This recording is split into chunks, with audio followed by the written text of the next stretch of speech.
la grabación. Ojalá no pase nada. Ya, entonces nos quedamos aquí. Estábamos viendo, ya vimos sobre el ejemplo de la proteína y estábamos viendo los bucles, ¿no? En los bucles por lo general hay un aminoácido, un residuo de aminoácido que es hidrofílico. Entonces lo que hace es interactuar con el medio acuoso y cambiando el sentido de la hoja plegada beta, ¿ya? Entonces por lo general no pueden ir en un solo sentido las hojas plegada beta, sino que tienen que cambiar el sentido para dar la estructura tridimensional. También tenemos, por ejemplo, partes por lo general hay unas partes que pueden ir de 10 a 30 residuos de aminoácidos que se encuentran, no necesariamente tienen una forma específica, sino que se encuentran así, intrínsecamente desplegadas. Ya, ahora vamos a ver la estructura supersecundaria. La estructura supersecundaria eh, es básicamente la unión entre eh, dos estructuras secundarias, ¿no? Por ejemplo, la unión de dos hélices alfa. La unión de dos hélices alfa, por ejemplo, en la queratina, la alfa queratina, forma un superhelicoide enrollado, que le vamos a llamar alfa helicoide enrollado, ¿ya? Entonces, lo que pasa es que al unirse dos hélices alfa, van a formar una superhélice alfa dextrógira, ¿ok? Y, perdón, cada una va a ser dextrógira, pero al unirse van a formar una superhélice alfa que es una hélice levógira, va a cambiar su sentido neto de la alfa queratina. Entonces esto se llama alfa helicoide enrollado. Otro ejemplo es el colágeno. El colágeno también tiene una estructura super secundaria, solo que no se llama. Sí. Sí, Dana, ¿alzaste la mano?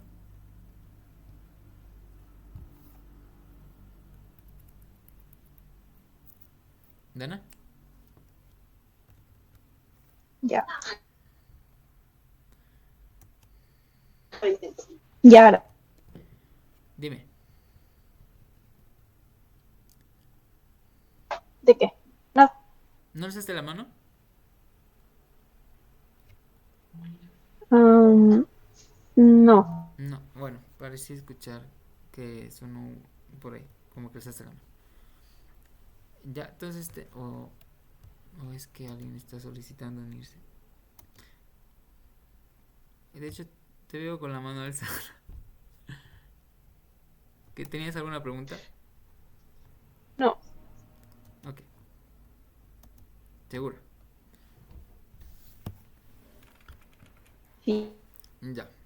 Ahora, eh, el colágeno es una proteína que se encuentra en los cartílagos, se encuentra en la piel, se encuentra en los huesos, se encuentra en los tendones. Y de hecho se encuentra incluso hasta en los dientes, ¿no? Es el famoso colágeno que las señoras que no quieren envejecer quieren comer mucho colágeno para que la piel no se les ponga así toda arrugada, sino que les ponga tensa. Esa tensidad, esa característica de que el colágeno forme fibrilias, que el colágeno sea de elasticidad a la piel, viene porque el colágeno tiene una estructura super secundaria en la que se van a unir tres cadenas polipeptídicas formando algo que le llamamos supercable helicoidal, ¿ya?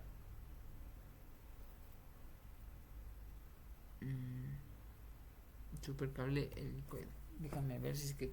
Ricky, ¿estás grabando? Sí, según yo sí. Sí estoy grabando. Pero no sé si valga subir esas grabaciones tan medio raras. No quiere reproducir ni la laptop. Ya, entonces, déjame ver.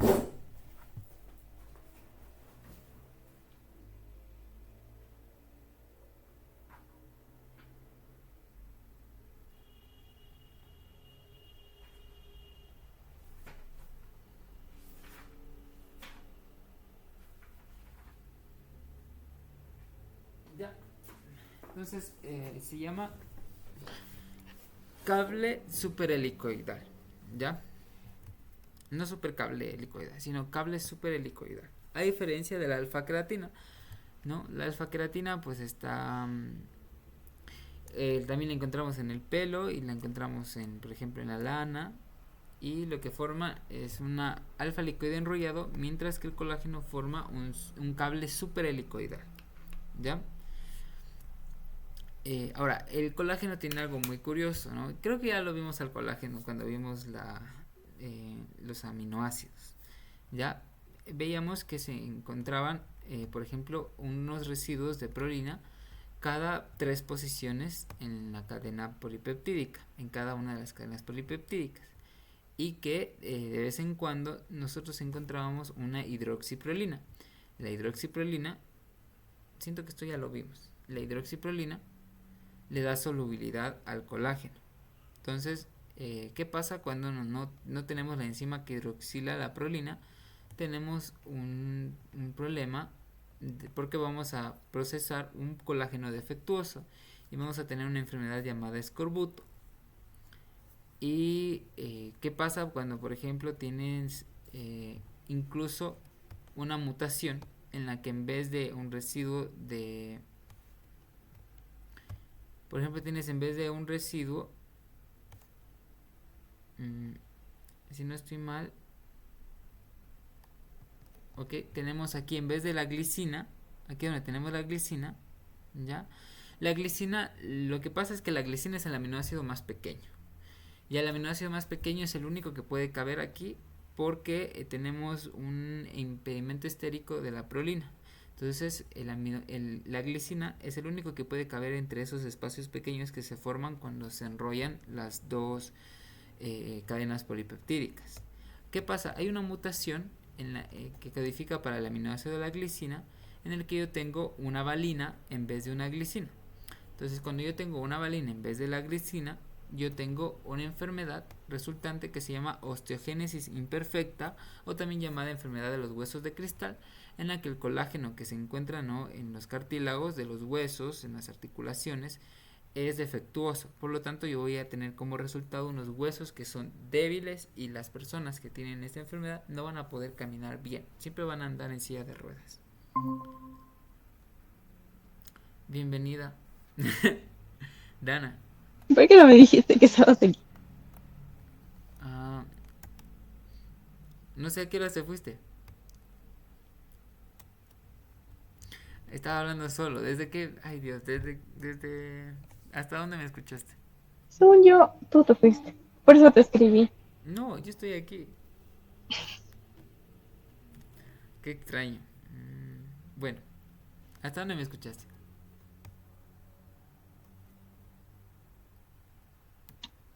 Sí.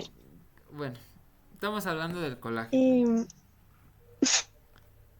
Ya, bueno, el colágeno tiene residuos de prolina y hidroxiprolina, ¿no? Cada 3 posiciones. La hidroxiprolina lo que va a hacer es que le van a dar solubilidad al colágeno. ¿Qué pasa si yo no tengo la enzima que hidroxila la prolina? Yo voy a tener escorbuto, una enfermedad que les daba mucho a los piratas. Si yo tengo, por ejemplo, una mutación, yo también voy a tener una glicina cada 3 posiciones. La glicina es el aminoácido más pequeñito, ¿no? La glicina es básicamente la definición del aminoácido. Tenemos el carbono carboxilo, el carbono alfa, el grupo amino, y tenemos el radical, que es tenemos un hidrógeno, ¿no? Dos hidrógenos. Entonces es el aminoácido más pequeño y es el único que puede caber en esos espacios pequeños que se forman al unirse las cadenas polipeptídicas, al enrollarse para formar el colágeno. Entonces, ¿qué pasa si es que yo yo tengo una mutación en la que en vez de la glicina yo tengo una valina? Por ejemplo, la valina es un aminoácido que tiene impedimentos estéricos y que es hidrofóbico y es mucho más grande. Entonces yo voy a tener como resultado una enfermedad cuyo colágeno no va a servir, como la osteogénesis imperfecta, hoy también llamada enfermedad de los huesos de cristal, en la que el colágeno de los huesos, de los cartílagos y de las articulaciones de las personas que sufren esta enfermedad es defectuoso, ¿no? Entonces las personas van a tener que andar en silla de ruedas, y sus huesos van a ser muy delicados, ¿ya? Otro síntoma también tenemos la esclerótica azul, ¿no? Porque el colágeno también está presente en nuestros ojos. Ya, esto también es síntoma del escorbuto. Ya, y también habíamos visto de la vitamina C. Creo que esto sí habíamos visto, ¿o no? Siento que esto ya vimos. Ya, quién sabe, ya estaba hablando solo yo para entonces. La enzima que hidroxila a la prolina para producir hidroxiprolina se llama prolihidroxilasa. ¿Ya? Entonces la enzima lo que hace es utilizar una molécula de oxígeno, pasándole un oxígeno a la prolina y un oxígeno al alfa-cetoglutarato, escindiendo. Le escinde en el carbono alfa y aquí le añade el oxígeno, ¿okay? Liberando CO2 y formando mesuccinato. Esta es la estructura del succinato que vamos a ver también en el ciclo de Krebs. ¿Ya? Entonces, ¿qué pasa? A veces la enzima hidroxila al alfa-cetoglutarato sin hidroxilar a la prolina. Y un residuo, no, un ion metálico que utiliza la enzima, que es el ion férrico, hierro más 2, lo que hace es, cuando al finalizar la reacción, se oxida a hierro más 3.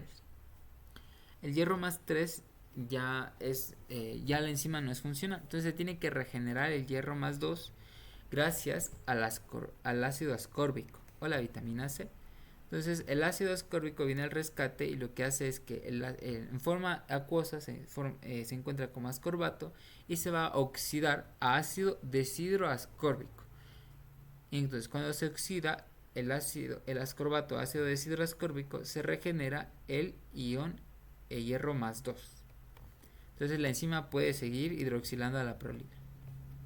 ¿Okay? Entonces aquí es un ejemplo de cómo una vitamina C actúa como la vitamina C, que es una coenzima, actúa como antioxidante específico. ¿Ya? Entonces hemos visto.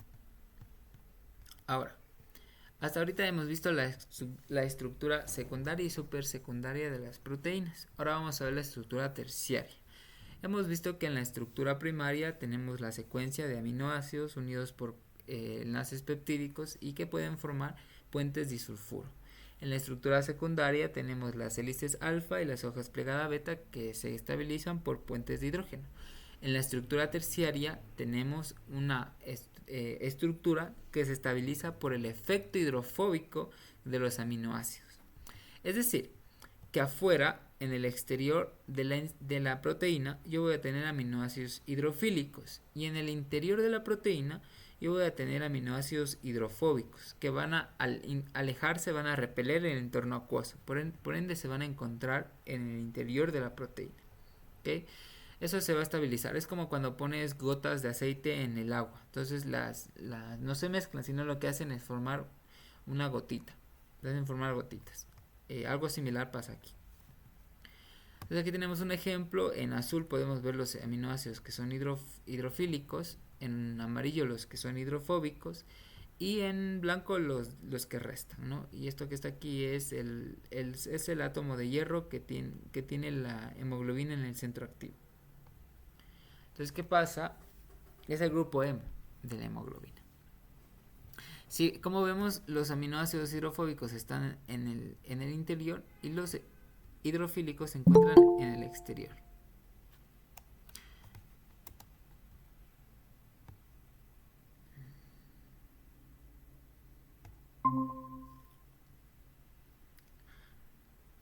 Yo no me he ido,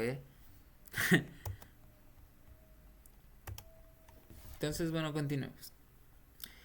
Ya, ahora, nosotros tenemos que recordar que cada aminoácido tiene un grupo carbonilo y un grupo amino.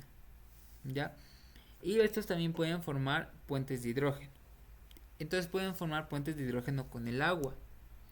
Entonces, para yo neutralizar estas cargas, entonces el átomo, el grupo amino y el grupo carbonilo de los enlaces peptídicos de los aminoácidos van a formar puentes de hidrógeno en el interior de la proteína, estabilizándolas, mientras que las cadenas laterales, es decir, los grupos R, que van a ser hidrofóbicos, van a estabilizarse por fuerzas de Van der Waals en el interior de la proteína.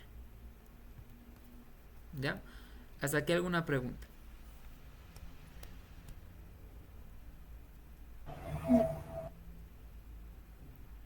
¿Ya? Muy bien. Ahora, hay una excepción que cumple toda la regla, que son las porinas. Las porinas son enzimas que se encuentran en la membrana externa de las bacterias que son gram negativas. ¿Ya? Lo que hacen es hacer poros en la membrana, permitiendo que traspase moléculas específicas. ¿Ya? Y entonces aquí tenemos la doble membrana fosfolipídica de la bacteria. Ahora, como estas proteínas se encuentran en un entorno que es hidrofóbico, es como si se encontraran al revés. ¿Sí? Se me fue el internet un rato. Estamos ya hablando de los lípidos, ¿verdad? ¿Ya? Sí. Ya que. Sí No, que. perdón, no entendí. Que si ya estamos hablando de lípidos o seguimos en proteínas. No, estamos en proteínas, todavía. Lípidos va después, primero tenemos que ver Ah, ya. carbohidratos. Ujú. Ya. Todavía nos falta.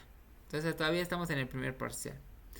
El, el semestre tiene, en total vemos 25 capítulos. Entonces tenemos 5 semanas, tenemos cada capítulo para un día. No podemos perder. De hecho, incluso nos tenemos que igualar. Estamos retrasados un capítulo.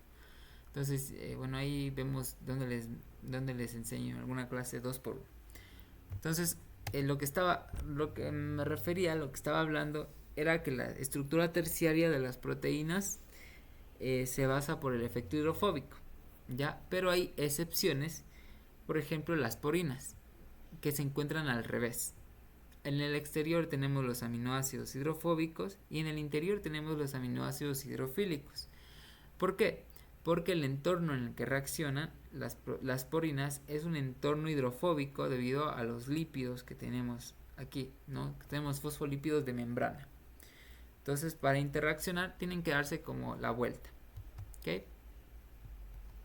Aquí tenemos un ejemplo, aquí tenemos las porinas. Esta es una bacteria gram negativa. Aquí tenemos el peptidoglicano y tenemos la membrana interna.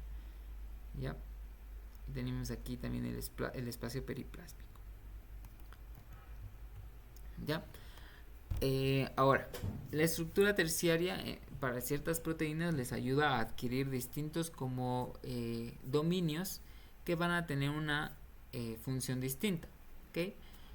Por ejemplo, tenemos la proteína que se llama CD4, que está formada por 4 dominios. ¿Ya? Pilas que aquí son solo dominios o motivos. ¿Ya? Entonces estas son estructuras super secundarias que lo que hacen es tener una función. Cada uno puede tener funciones similares o puede tener una función distinta, dependiendo de la función de la proteína. ¿Ya? Y se van a estabilizar por hélices, girohélices, ¿no? Que son similares a los bucles, ¿ya? Solo que lo que van a hacer es cambiar, ¿no? Van a cambiar entre una hélice y otra, y en los bucles cambiábamos de sentido. Aquí yo voy a cambiar de dominio. ¿Ya? Es lo que separamos un dominio de otro mientras una hélice girohélice. Mientras que las hojas plegada beta se separan por giros o bucles. ¿Ya? ¿Alguna pregunta hasta aquí?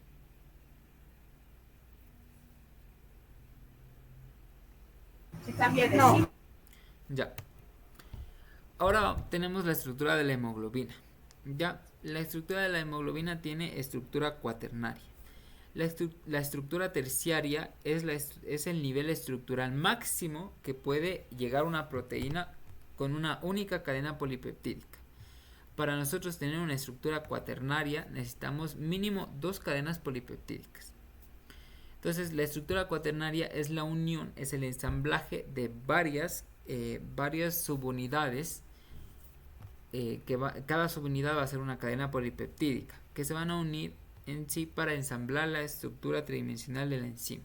Por ejemplo, tenemos una estructura sencilla que es la estructura de un virus, que es el virus lambda, que tenemos la proteína CRO, que es una proteína de unión al ADN, ¿no? Y que básicamente está formada por dos subunidades, ¿no? Ojo, ¿no? En la estructura cuaternaria a cada cadena polipeptídica le llamamos subunidad, mientras que en la estructura terciaria le llamamos a cada uno, le llamamos motivos o también le llamamos dominios, pero no necesariamente son diferentes cadenas polipeptídicas. Puede ser todo esto una cadena polipeptídica.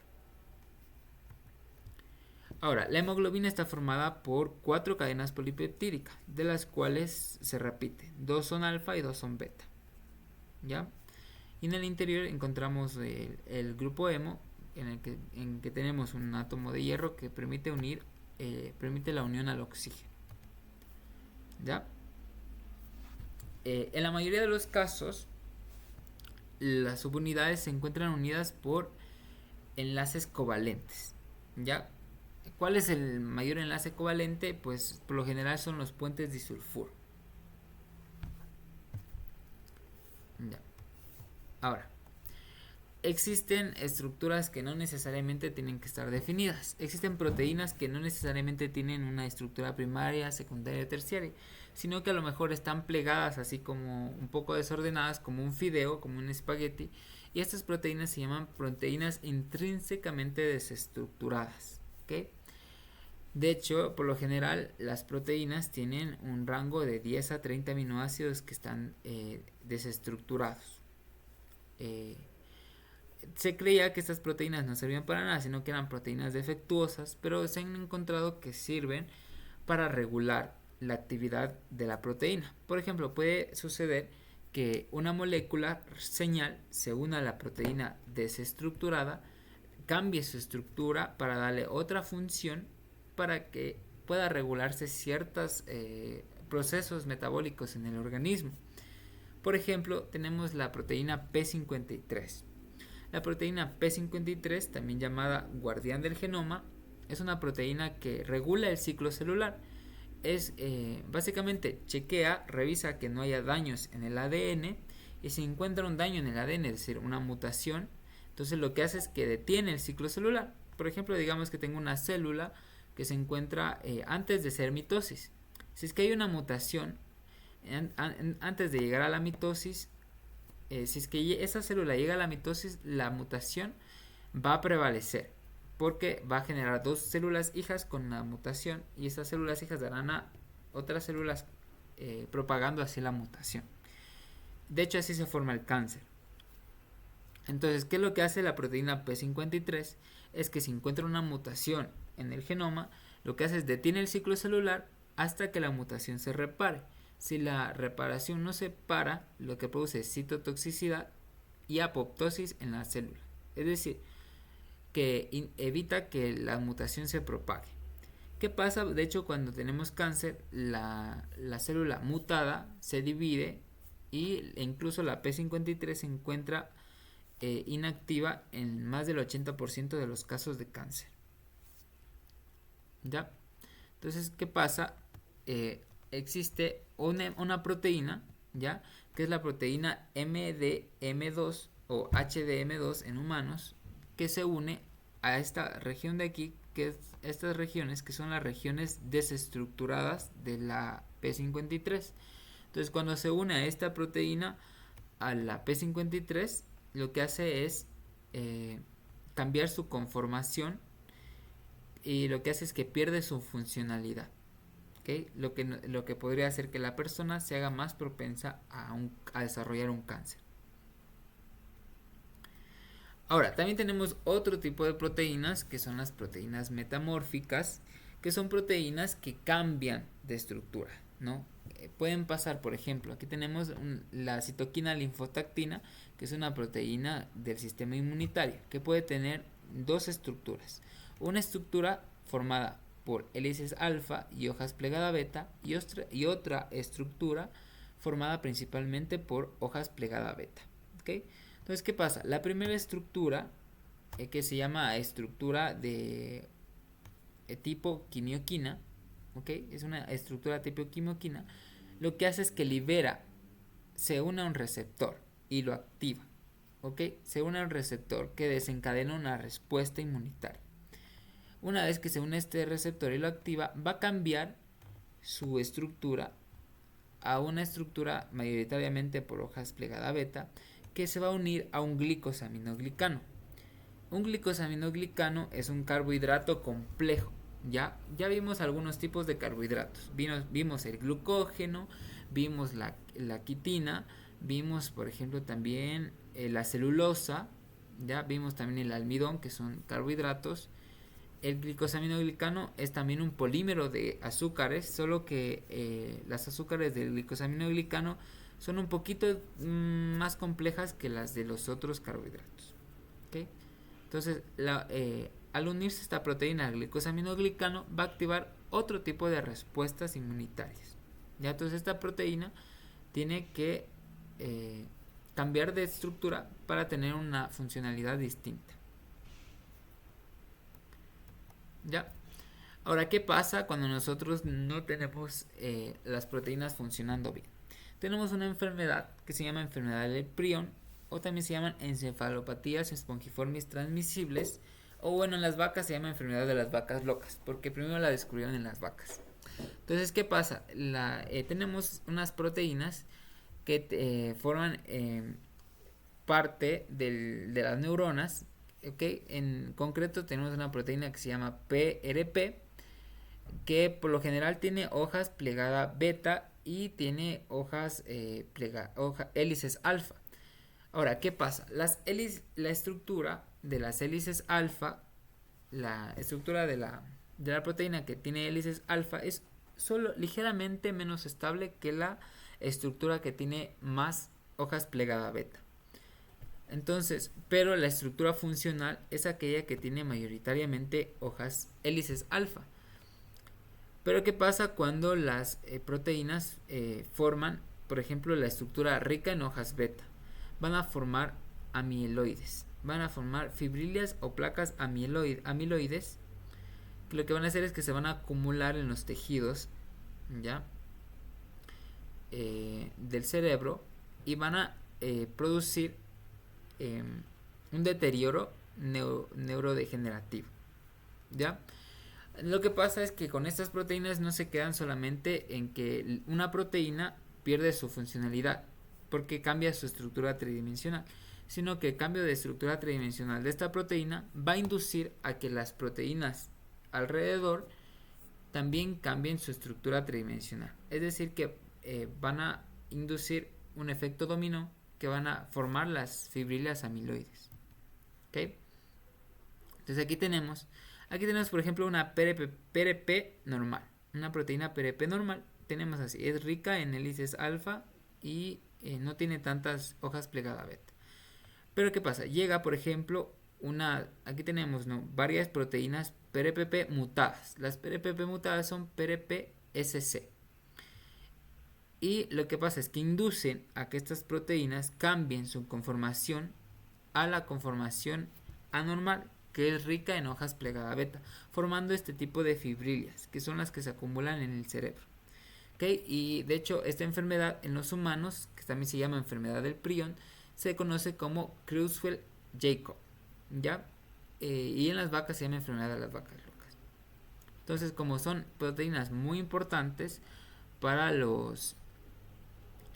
la funcionalidad de las neuronas, el hecho de que pierdan su funcionalidad causa muchos estragos neurogenerativos.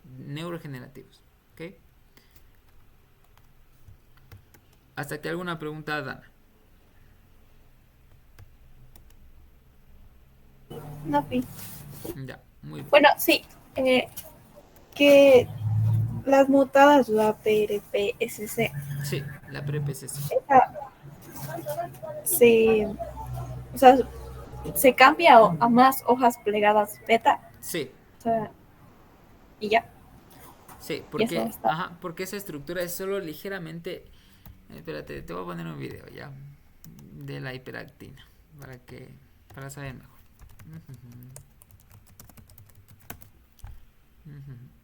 A ver, aquí.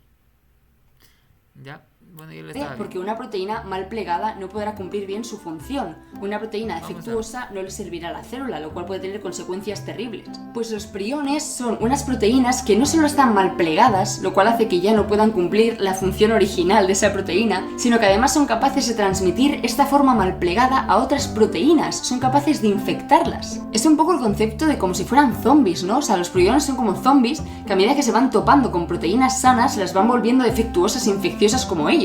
Y la pregunta que cabe hacerse aquí es... ¿Sí? Creo que no estás compartiendo el audio interno de la computadora. ¿de dónde sale todo este lío? Ay, ¿cómo se comparte eso? Pero si quieres ya lo puedo ver luego el video. Ya, te les envío ya. Sí, porque vamos a perder 10 minutos de clase. Solo viendo el video. Ya. Les voy a enviar al grupo mejor.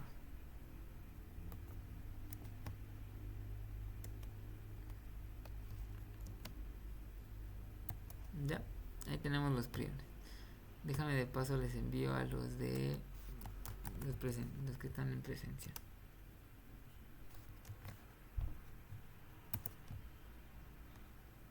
Ya. Ok, entonces vamos ahora, ya que entendimos bien eso y que vamos a complementar con el video, vamos a ver las enzimas. ¿Ok? Las enzimas también son proteínas, entonces vamos a ver conceptos generales sobre las enzimas. ¿Ok? Porque son proteínas especiales. ¿Ok? Porque lo que hacen es hace convertir reacciones que en nuestro cuerpo, sin la presencia de ellas, se dieran a cabo a velocidades imperceptibles.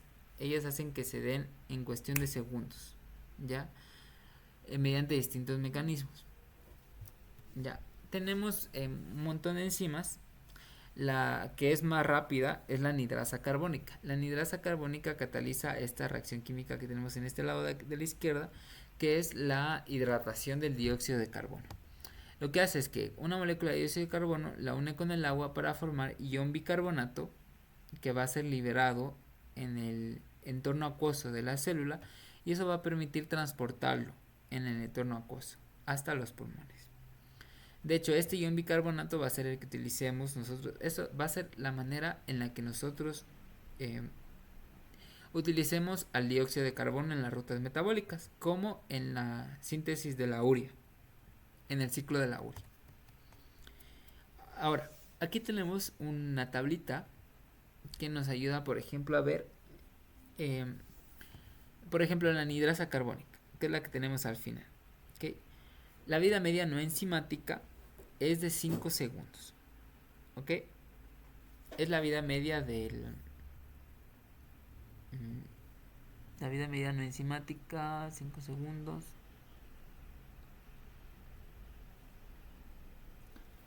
Me imagino que es la vida media de los productos. ¿Ok? Sí, es la vida media de los productos. ¿Ya? Luego tenemos la velocidad en ausencia de catalizador. Es decir, sin enzima. Entonces la reacción de la enzima va a llevarse a... Lo que tenemos aquí es la constante, ¿no? La constante de la reacción. Ya se cuenta, la velocidad es muy baja, ¿no? Es súper bajita. Es demasiado chiquita, es del orden a la menos 16. Y aquí tenemos, por ejemplo, el orden a la menos 1. Mientras que la velocidad en presencia del catalizador, es decir, en presencia de la enzima, por ejemplo, en el caso de la anidrasa carbónica es de 1 por 10 a la 6. Es decir, que la enzima aumenta 1.000.000 de veces la velocidad de reacción de la hidratación del dióxido de carbono. ¿Okay?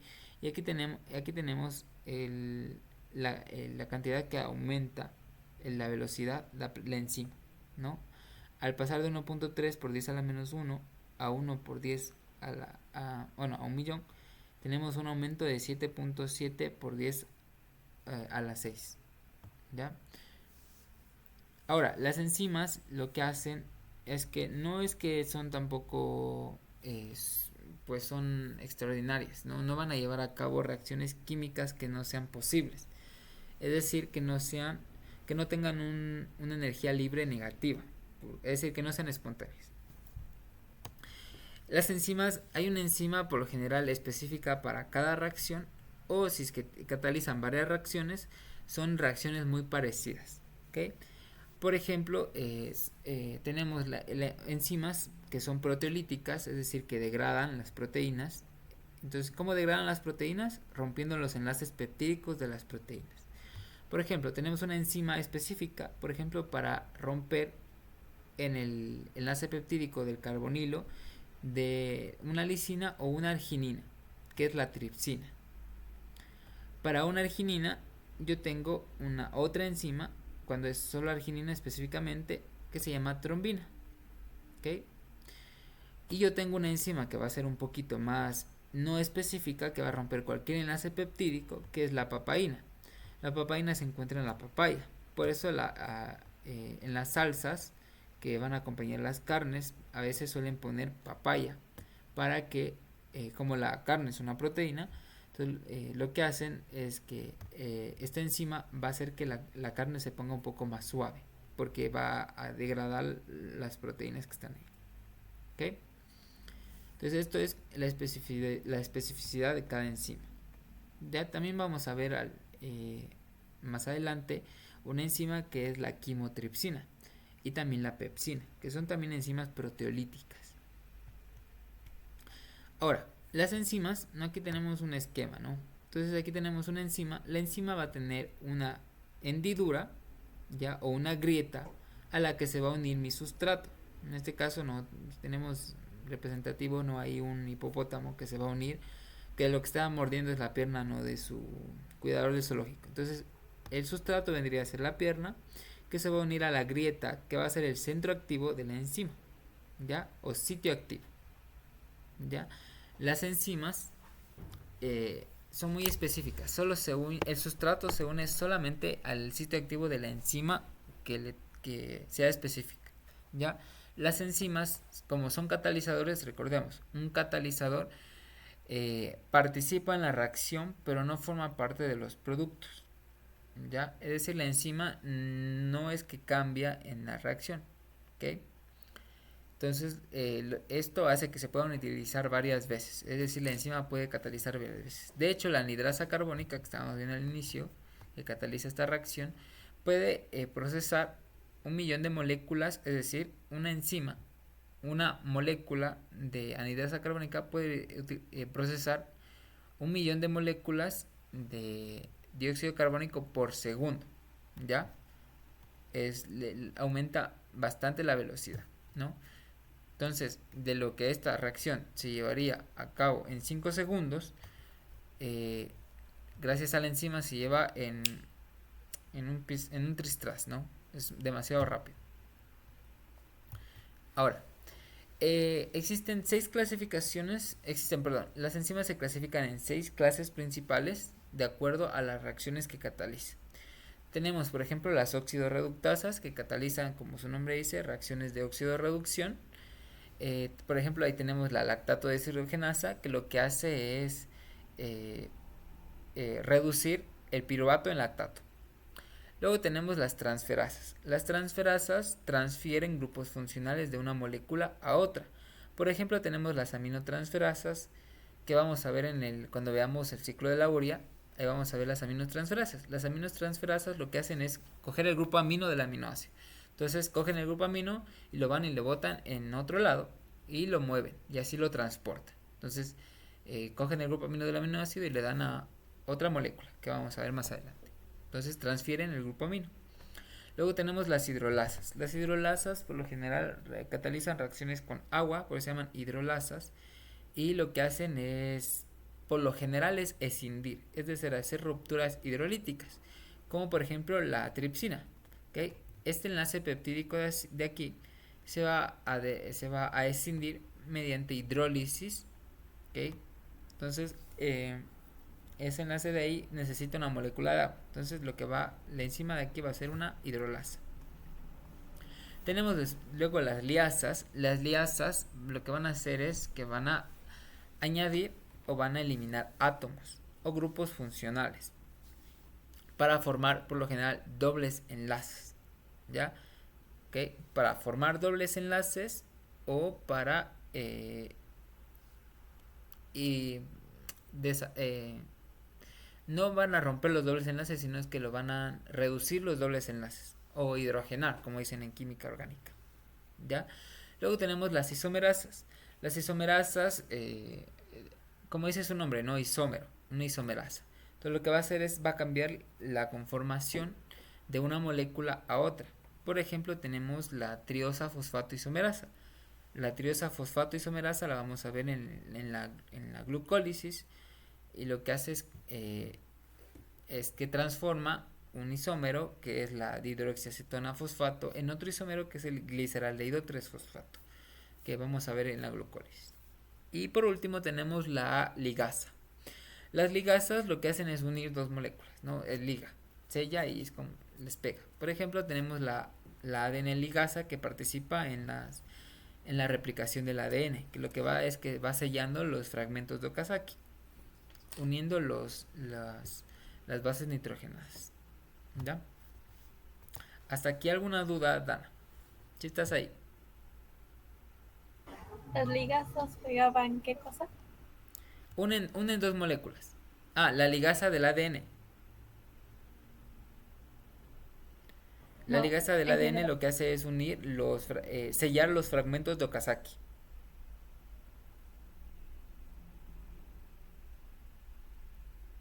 ¿Ya? De la banda atrasada. Eso vamos a ver más. Eso van a ver más claro en biología molecular. No les va a quedar ahí sin ninguna duda. Ya. ¿A qué hora se te va la luz? ¿Se te sigue yendo la luz todavía? O sea, cambiaron, pero la noche no cambiaron. O Caray. sea, sí se sigue yendo de 7 a 2. Chale. Bueno, ni modo. Entonces, bueno, ¿hasta dónde avancemos? Que sí estamos avanzando rápido. ¿Ok? Ahora, existe una nomenclatura que por lo general es que pueden llamarse como su sustrato o pueden llamarse como la reacción que cataliza, y van a terminar todas en asas. Todas las proteínas, las enzimas terminan en asa. O es ligasa, o es deshidrogenasa, o es oxidasa, racemasa, todas terminan en asa. ¿Ya? Y existe de hecho una nomenclatura que es S, que es Enzyme Classification, me imagino, que es el nombre sistemático de la enzima. Cada enzima tiene su nombre, su código, es como el código de barras, y lo podemos encontrar en bases de datos, incluso en Wikipedia podemos encontrar. Tenemos el primer número me va a dar la clase principal debido a la reacción que catalice, ¿no? Entonces, si es 1 va a ser óxido reductasa, si es 2 transferasa, si es 3 va a ser hidrolasa, así sucesivamente. Después vamos a tener la subclase. La subclase me va a dar el tipo de enlace sobre el que actúa. Por ejemplo, si es por ejemplo en este caso 6, entonces lo que va a actuar, si es por ejemplo una liasa, va a actuar en el enlace entre el fósforo y el oxígeno. ¿Okay? Entonces en este caso aquí tenemos por ejemplo la S3.6, que sería el enlace acil anhídridos. Entonces sería una hidrolasa que rompe los enlaces acil anhídridos. Luego tenemos la subclase, que lo que nos da es el grupo funcional, el cofactor requerido. A veces las enzimas necesitan un cofactor. Ya, el cofactor puede ser un cofactor. Sí. Entonces preparemos Puedo quedarme hasta las 7:30. Ok, listo. Ya, yo creo que sí alcanzamos a ver el capítulo. Este capítulo es bien cortito. ¿Ya? Entonces la subclase lo que nos va a dar es el cofactor o que va a necesitar la enzima. Por lo general las enzimas necesitan cofactores que pueden ser coenzimas o pueden ser iones metálicos que van a ayudar a que la enzima sea capaz de catalizar la reacción. Los cofactores a veces sí cambian en el transcurso de la reacción, y por eso a veces los llamamos también cosustratos. ¿Okay? Y el último número va a dar el número de orden, que es el número en el que se descubrió la enzima. ¿Okay? Y aquí tenemos algunos ejemplos, ¿no? ¿Ya? Ahora, la, la enzima, cuando no está unida al cofactor, a la coenzima, se va a llamar apoenzima. ¿Ya? Pilas que es apoenzima, no apoproteína. Las apoproteínas son las proteínas que se unen a lípidos, ¿ok? Pero esta es apoenzima. Entonces la apoenzima, cuando se une a la coenzima, se va a llamar holoenzima, ¿ok? Existen dos tipos de cofactores. Existen los cofactores cofactores que son orgánicos y cofactores metálicos, ¿ok? Los cofactores orgánicos son las coenzimas y los cofactores metálicos, bueno, son metales. Aquí tenemos un ejemplo, ¿ok?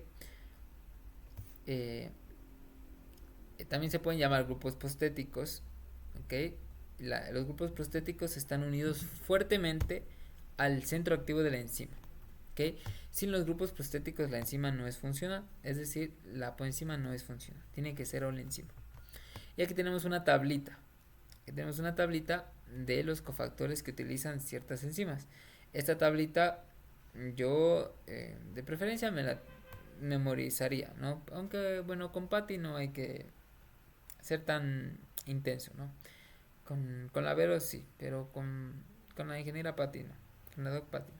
Por ejemplo, tenemos una enzima, la enzima que veíamos, la anhidrasa carbónica. Esta enzima, la anhidrasa carbónica, utiliza un cofactor de zinc, ¿ya? Otras enzimas utilizan diferentes iones metálicos y otras utilizarán diferentes coenzimas. Las coenzimas por lo general vienen de vitaminas y son por lo general vitaminas del grupo B. ¿Okay? Por ejemplo, aquí tenemos la tiamina pirofosfato, que es la coenzima de la piruvato deshidrogenasa, que cataliza la unión entre la glucólisis y el ciclo de Krebs. La piruvato deshidrogenasa utiliza la tiamina pirofosfato. De hecho, la piruvato deshidrogenasa utiliza la tiamina pirofosfato y también utiliza el FAD, ¿ya? Y también utiliza la coenzima A. ¿Ok? Pero bueno. Entonces aquí tenemos algunos ejemplos que podemos ver. ¿Ok? Por ejemplo, el tetrahidrofolato, que lo tenemos del ácido fólico, ¿no? Del folato, ayuda a la timidilato sintasa. La timidilato sintasa es la que sintetiza la timidina, que es un nucleósido que se encuentra en el ADN, ¿no? Entonces sintetiza timidilato, que es timidina 5' monofosfato, que sirve para la unión, la replicación del ADN. ¿Ya? Ahora, ¿cómo es que las enzimas logran hacer estas proezas bioquímicas? Es decir, ¿cómo logran hacer que las reacciones se dieran más rápido, reacciones que se dieran muy lentas, es decir, a velocidades imperceptibles?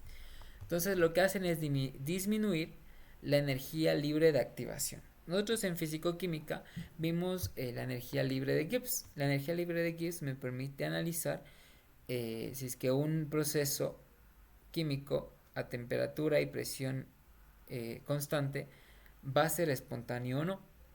Como las reacciones químicas se dan a condiciones fisiológicas donde no me cambia la temperatura ni la presión, ¿no? La temperatura del cuerpo humano 37 grados centígrados, la presión una atmósfera, entonces no me va a cambiar. Entonces vamos a analizar la energía libre de Gibbs. Cuando yo tenga un circulito en energía libre de Gibbs, va a ser energía libre de Gibbs estándar. Y cuando tenga yo una energía libre de Gibbs, así como una comita, va a ser a condiciones estándar. ¿Okay? De esta manera de aquí. ¿Okay? Entonces ustedes ya saben más que nadie, ¿no? Ustedes vienen de fisicoquímica, ya saben cómo sacar. En el equilibrio yo tengo que la energía libre de Gibbs es 0, entonces yo puedo despejar la energía libre de Gibbs estándar, ¿ya? Y yo con ese dato también puedo calcular la constante de equilibrio, ¿ya? Y ustedes saben el R y saben que el T estándar sería 25 grados centígrados, es decir, 298 Kelvin. ¿Okay? Lo que hacen las enzimas no es modificar la energía libre de Gibbs, es decir, la de aquí, la general, la que nos dice si el proceso es espontáneo o no. Esa se mantiene constante. Lo que hace la enzima es disminuir la energía libre de activación. La energía libre de activación es la energía necesaria para que la reacción transcurra, ¿no? Porque yo tengo, por ejemplo, en el transcurso de la reacción, tengo mi sustrato o mi reactivo que se va a transformar parte en un estado de transición que es menos estable. Es más estable que el sustrato, pero es menos estable que el producto, ¿ok? Y posee una mayor energía libre de Gibbs. De hecho, la unión entre enzima y sustrato va a ser menor a la de enzima estado de transición. El estado de transición se va a unir mucho más fuerte a la enzima. En cambio que el producto no. El producto va a ser la fuerza de unión muy baja y por eso se va a liberar de la enzima. Entonces, ¿qué pasa? Aquí tenemos una enzima normal, un proceso, una reacción química normal. Si se damos cuenta, la energía libre de Gibbs, ¿cómo era que estaba mencionando? La energía libre de activación es mucho mayor a cuando yo tengo la enzima. ¿Ya? La enzima lo que hace es disminuir la energía libre de activación, haciendo que este proceso transcurra de manera más rápida. ¿Okay? La enzima no va a afectar el equilibrio. Aquí tenemos el equilibrio. Toda reacción va a alcanzar el equilibrio. Entonces siempre va a llegar al equilibrio, solo que con la enzima va a llegar mucho más rápido. ¿Ya? Si se damos cuenta. Llegamos muchísimo más rápido al equilibrio con la enzima. En cuestión de segundos, mientras que sin la enzima tendría que demorarse horas, días, incluso años. ¿Ya? Hasta ahí. Ahora, existen dos modelos de formación de complejos, ¿no? Para que una reacción se dé, la enzima se tiene que unir a su sustrato, ¿ok? Existen dos tipos de modelo. Existe el modelo que es... bueno, ahorita vamos a ver. Ya les explico más adelante. Entonces, para que la enzima se pueda unir a su sustrato, debe haber en su centro activo, que es como una grieta o hendidura, residuos de aminoácidos que sean capaces de formar fuerzas intermoleculares con el sustrato. ¿Okay? Si es un sustrato hidrofóbico, entonces aquí tendremos aminoácidos hidrofóbicos para que formen fuerzas de Van der Waals. Si es un sustrato polar, entonces yo tendré aquí residuos de aminoácidos que puedan formar puentes de hidrógeno. Aquí tenemos la lisosima, se llama lisosima o muramidasa. Esta enzima lo que hace es degradar, se encuentra en nuestra saliva, en nuestras lágrimas, se encuentra en nuestra boca. Lo que hace, ayuda, es una enzima no es proteolítica, es una enzima que rompe carbohidratos. ¿Okay? Específicamente el polímero de carbohidratos que está presente en el peptidoglicano, ¿no? Recordemos que el peptidoglicano tenía residuos de N-acetilglucosamina y ácido N-acetilmurámico. Lo que hace la lisosima es romper los enlaces glucosídicos entre estas dos azúcares, rompiendo el peptidoglicano de las bacterias. ¿Okay? Entonces esta enzima tiene en su centro activo tiene 6 residuos de aminoácidos que se encuentran en las posiciones 35, 52, 62, 63, 101 y 108 de una secuencia de 129 aminoácidos. ¿Okay? Entonces, como nos damos cuenta, no es que los aminoácidos se encuentren juntitos, ¿no?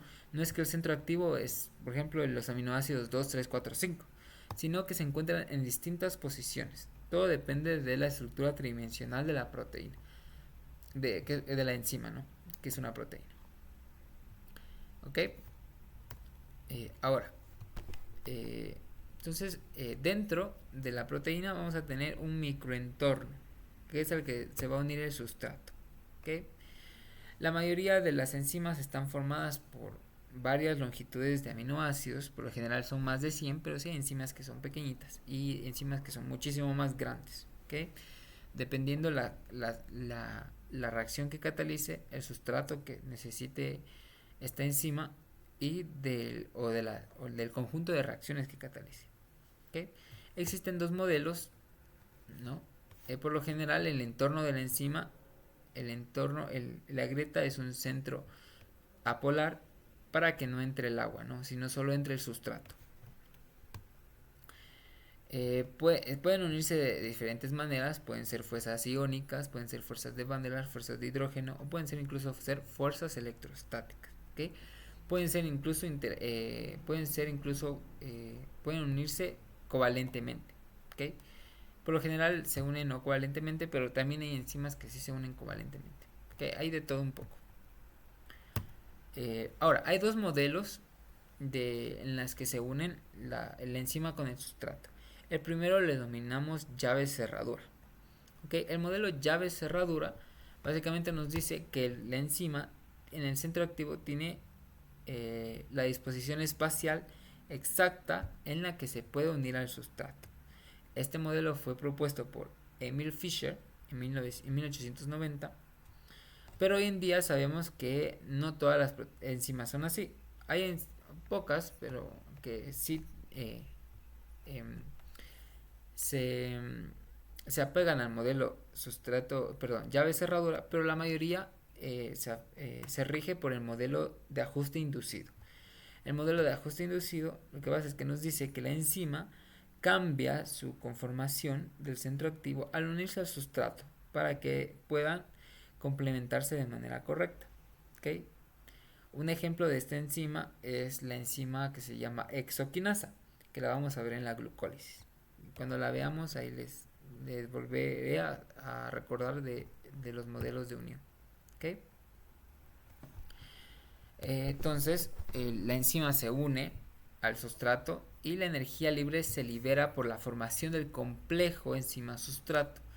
¿Okay? Luego se va a liberar más energía porque vamos a tener el estado de transición, donde la unión entre enzima estado de transición va a ser mayor que la enzima sustrato y menor que la enzima producto. Entonces una vez que llegue el enzima producto, el producto como la energía de unión es menor, entonces se va a liberar de la enzima. ¿Okay? Entonces solamente el estado de transición solamente se va a formar con el sustrato correcto, lo que brinda la alta especificidad de cada enzima. ¿Okay? Ahora, ¿qué pasa si yo tengo una molécula que se parece al estado de transición de la enzima? Por ejemplo, yo tengo la prolina racemasa. La prolina racemasa convierte a la L-prolina en D-prolina. ¿Okay? Entonces aquí nosotros en el transcurso de la reacción, en el estado de transición, nosotros tenemos un carbono tetraédrico. ¿Okay? Con hibridación, si no estoy mal, este de aquí tiene hibridación sp2. ¿Ya? Ahora, una molécula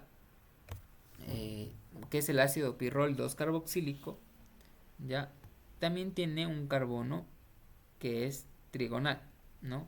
Aquí tenemos carbono tetraédrico, carbono trigonal.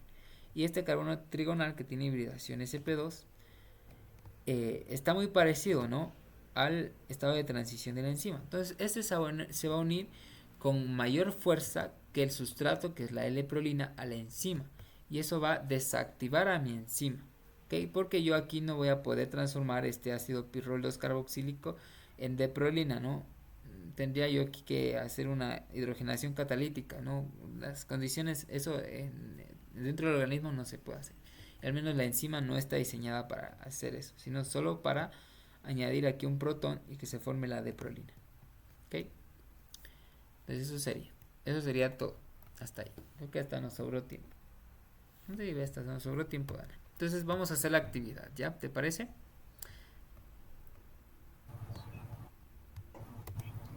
¿Qué actividad? Vamos a hacer, no estoy mal, creo que es un quizzes, déjame ver.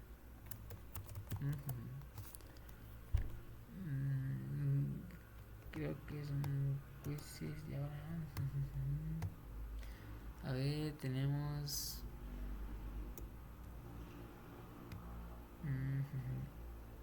Bueno, aquí no tengo este, creo que lo tengo en el Kahoot tal vez, déjame ver.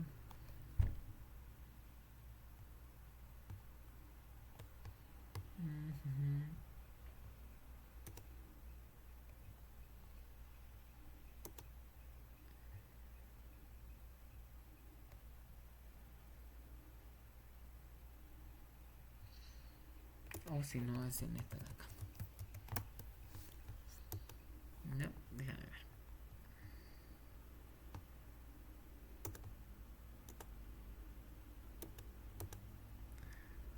A ver. Ya, aquí.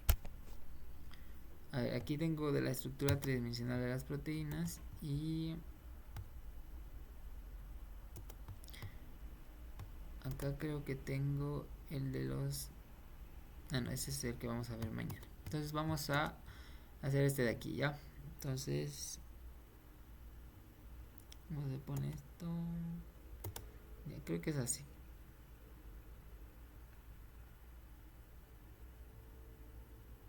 Ah, no, creo que así no es.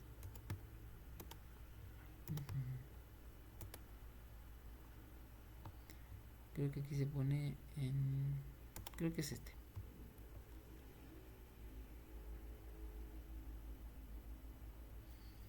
Ya, ahí está. Ya te envío el link, ¿ya?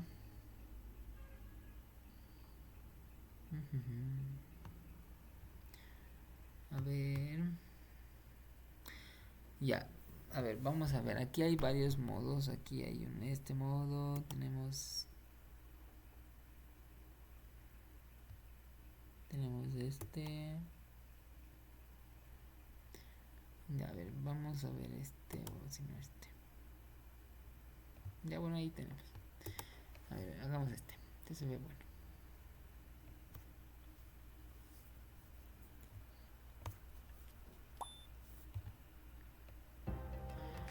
Ya, listo. A ver. Te mando el link, ya. Creo que es este. Que se manda.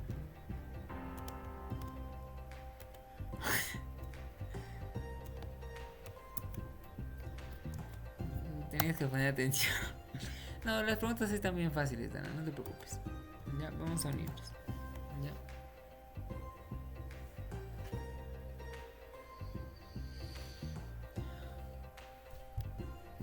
No, bueno, no sé qué pasará con la Ángela. No se va a volver a unir.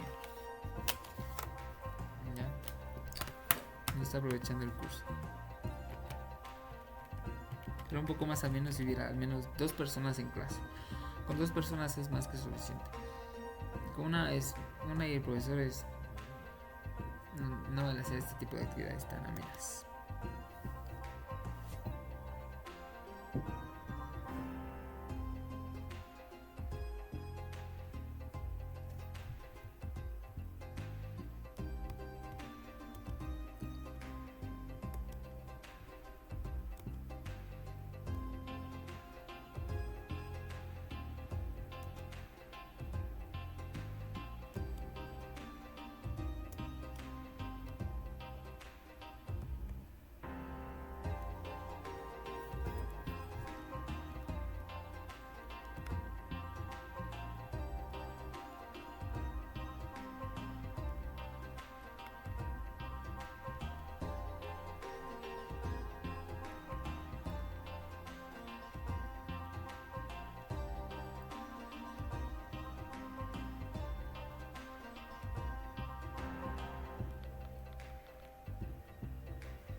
Ok.